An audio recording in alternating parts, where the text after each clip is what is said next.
বর্তমানে আমি আছি জামালপুরে সিএনজি স্ট্যান্ড। এটা হচ্ছে ব্রিজ মোড় বলে।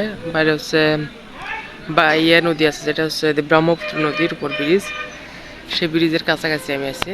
এখান থেকে আমি যাব হচ্ছে একবারে আমি আমার দেশে যাব, যে কুড়িগ্রাম। আমার ছুটি হয়নি, আমি ডিউটি অবস্থায় আছি, কিন্তু আমি এখান থেকে কুড়িগ্রাম যাব। আমি আমি এখানে আসছিলাম, কিন্তু আমি কখনো কুড়িগ্রাম এখান থেকে কুড়িগ্রাম যাইনি। আজকে আমি তাই দেখাবো যে আমি কোনো প্রকার নদী পার, আমি যমুনা সেতু বা ব্রহ্মপুত্র কোনো প্রকার নদী পার না হয়েই আমি হচ্ছে ঢুকে যাব, কুড়িগ্রাম ঢুকে যাব। কুড়িগ্রাম জেলার মধ্যে, হয়তো বা শহরের মধ্যে ঢুকবো না, কিন্তু কুড়িগ্রাম জেলার মধ্যে প্রবেশ করবো এখান থেকেই। বিষয়টা যখন আমি রাতের বেলা জানছি, তখন আমার বিষয়টা খুবই একটা কিরম যেন লাগতেছে। সেটা আমি এখান থেকে কুড়িগ্রাম যাব, কি একটা অবস্থা!